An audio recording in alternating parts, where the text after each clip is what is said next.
എന്നല്ല, എന്നാലും വലിയ പ്രയാസം തന്നെ.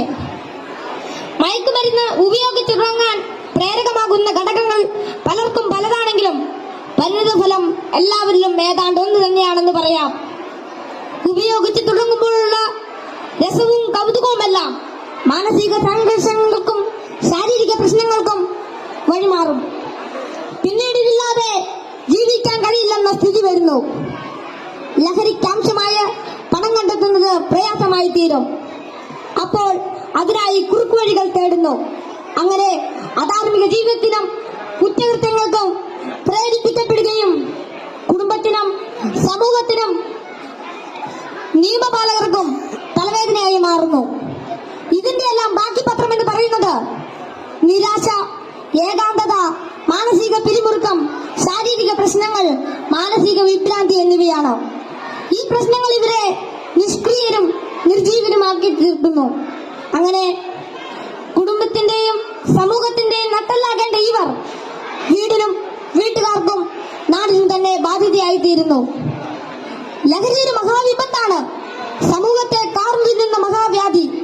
ഇത് ബാധിക്കുന്നതാകട്ടെ നാടിന്റെ സമ്പത്തും രാഷ്ട്രത്തിന്റെ അടിത്തറയും നട്ടെല്ലുമായ കൗമാരത്തെയും യൗവനത്തെയും.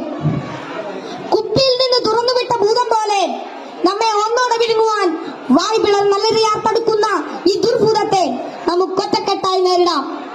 ലഹരി എന്ന മഹാവിപത്തിനെതിരെ സന്ധിയില്ലാ സമരത്തിനായി നമുക്ക് അണിചേരാം.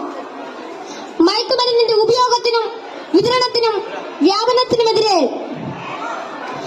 കൈയോട് കൈകോർത്ത് നമ്മെ തന്നെ കാത്തും കൂട്ടുകാരുടെ കാവലാളായും ലഹരിക്കടിമപ്പെട്ടു പോയവരെ ചേർത്ത് പിടിച്ചും ലഹരി വിമുക്ത നാളേക്കായി ഐക്യദാർഢ്യത്തിന്റെ ഉരുക്കുകോട്ട തീർത്ത് മുന്നേറാം. ഉറച്ച തീരുമാനവും വ്യക്തമായ കർമ്മപദ്ധതികളും കൃത്യമായ ബോധവൽക്കരണവും കൊണ്ട് നമ്മുടെ കൂട്ടുകാർക്ക് ചുറ്റും നമുക്കൊരു രക്ഷാവലയം തീർത്ത് മനവും കരവും ഒന്നായി ചേർത്ത് ഉറക്കെ പാടാം. ശിരസ്സുയർത്തി പറയുക ലഹരിക്കടിപ്പെടില്ലൊരു നാളും നാം. ശിരസ്സുയർത്തി പറയുക ലഹരിക്കടിപ്പെടില്ലൊരു നാളും നാം. വരം കണക്കെ കിട്ടിയ ജീവിതം എറിഞ്ഞുടയ്ക്കുകയില്ല നാം. വരം കണക്കെ കിട്ടിയ ജീവിതം എറിഞ്ഞുടയ്ക്കുകയില്ല നാം. ശിരസ്സുയർത്തി ശിരസ്സുയർത്തി ശിരസ്സുയർത്തി പറയുക ലഹരിക്കടിപ്പെടില്ലൊരു നാളും നാം. ശിരസ്സുയർത്തി ശിരസ്സുയർത്തി ശിരസ്സുയർത്തി